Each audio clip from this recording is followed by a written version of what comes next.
I would like to all of you to தமிழில். Okay, தமிழ் எல்லாருக்கும் தெரியுமா?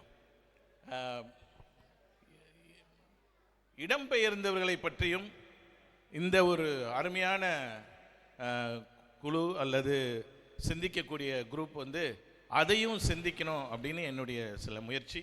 ரொம்ப சீக்கிரம் முடிச்சிடறேன். ஏற்கனவே சஜி என்னை வான் பண்ணிட்டாரு, எல்லாரையும் வான் பண்ணுகிறாரு. 5 விஷயங்கள் உங்களுக்கு எல்லாம் நான் திருப்பி சொல்ல தேவையில்ல. கேரளா வந்து ரொம்ப முக்கியமான மாநிலம். இடம்பெயர்ந்தவர்களுக்கு தமிழ்நாட்டிலேருந்து, ஒடிசா மாநிலத்திலேருந்து, வெஸ்ட் பெங்கால்லேருந்து வரக்கூடிய தொழிலாளர்கள் இங்கே இருக்காங்க.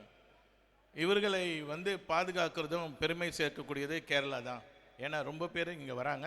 ஆனால் நீங்களும் நல்லா பார்த்துக்கிறீங்க. ஒரு சின்ன பரிந்துரை, ஒரு சிந்திப்பதற்கு உங்களுக்கு, நீங்கள் நம்முடைய மீனவர் தொழிலாளிகளை பற்றி சிந்திக்கும் பொழுது உங்களோடு சேர்ந்த மீனவர் தொழிலாளர்கள் மற்ற மாநிலத்திலிருந்து இங்கே இருக்காங்க. அவர்களுக்காக சில விஷயங்கள் மட்டும்.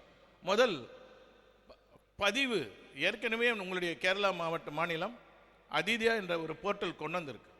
அந்த பதிவில் வந்து எம்ப்ளாயராக இருக்கட்டும், கான்ட்ராக்டராக இருக்கட்டும், அல்லது மைக்ரண்ட்டே வந்து பதிவு செய்யணும். அதை கொஞ்சம் சட்டங்கள், பாலிசிஸ்லாம் நல்லா இருக்குது.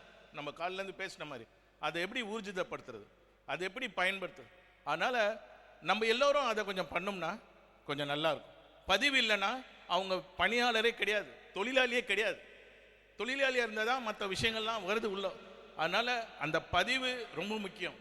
Registration is very important for a worker.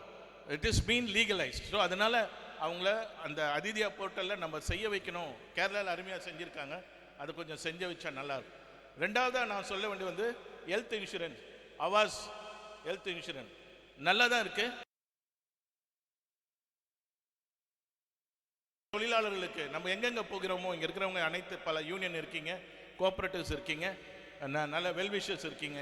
இதெல்லாம் கொஞ்சம் உள்ளம் செஞ்சோம்னா கொஞ்சம் நல்லாயிருக்கும். குறிப்பாக ஆக்சிடென்ட்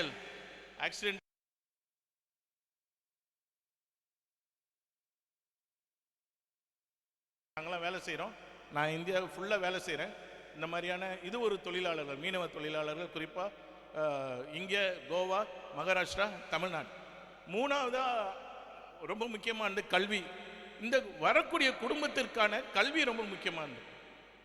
உங்களுக்கு ஏற்கனவே ஜோதி ஸ்கீம் இருக்குது, எஜுகேஷன் ஸ்கீம். ஆனால் ஒரே ஒரு பிரச்சனை என்னென்னா, இப்போ தமிழ்நாட்டில் எடுத்துக்கிட்டிங்கன்னா மொழி வந்து அந்த மைக்ரண்ட் குழந்தைங்களுக்கு அவங்க மொழி சார்ந்ததாக இருக்கும். இங்கே நீங்கள் பிள்ளைங்களை ஸ்கூலில் சேர்க்கலாம், ஆனால் லாங்குவேஜ் ரொம்ப முக்கியம். எப்படி உள்ளே போவாங்க? குறிப்பாக 0 to 13 இயர்ஸ் குழந்தைங்க. அப்போது நம்ம குழந்தைங்க வரலன்னு சொல்கிறதுக்கு வாய்ப்பு இருக்குது.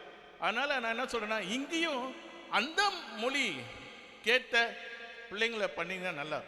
நாங்கள் தமிழ்நாட்டில் கிட்டத்தட்ட செங்கல் சூளைக்கு வரக்கூடிய பிள்ளைங்களை இந்த மாதிரி அவங்க மொழியிலேருந்து, அதாவது ஒரிசாவுக்கும் தமிழ்நாடுக்கும் MOU மாதிரி அவங்க டீச்சர்ஸ் அனுப்புவாங்க. டீச்சர்ஸ்னால் பெரிய டீச்சர்ஸ் கிடையாது. அதுனா 1 2 3 சொல்லிக் கொடுக்குறது தான், ஆல்ஃபபெட்ஸ் நியூமரிக்ஸ் தான். இதெல்லாம் சொல்லிக் கொடுக்க ஒரு சாதாரண கவர்மெண்ட் ஸ்கூல்லே தான். இது ஒரு பெரிய இது இல்லை. ஆனால் கவர்மெண்ட் ஸ்கூலே சாப்பாடுலேருந்து, முட்டைலேருந்து, யூனிஃபார்ம்லேருந்து எல்லாம் கொடுக்கும். ஆனால் இங்கே யூனிஃபார்முக்கும் டியூஷன், அந்த புக்குக்கும் நோட்டுக்கும் காசு இருக்குது. அதை கொஞ்சம்லாம் எப்படி செய்ய முடியும்? அதனால் கல்வியை வந்து குழந்தைங்களுக்கு செய்ய வைக்கணுன்றதை மிகவும் முக்கியமாக கேட்டு. அடுத்ததாக ரொம்ப முக்கியமானது, நீங்கள் ஏற்கனவே பார்த்துருப்பீங்க, செனோஃபோபியா. அதாவது யார் இப்போ கேரளத்தில் நம்முடைய மலையாளங்களாம் எல்லாருமே வந்து மற்ற உலகத்தில் எல்லா இடத்துல இருக்கிறாங்க.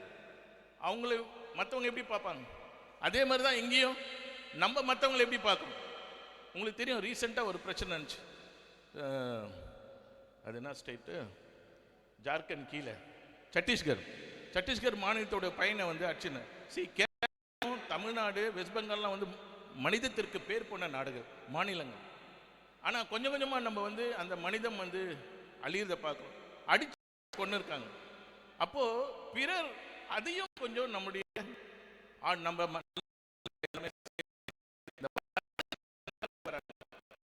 பார்க்குறோம். இதெல்லாம் ஒட்டுமொத்தமாக செய்யணும். நான் ரொம்ப பேசியிருக்கேன்.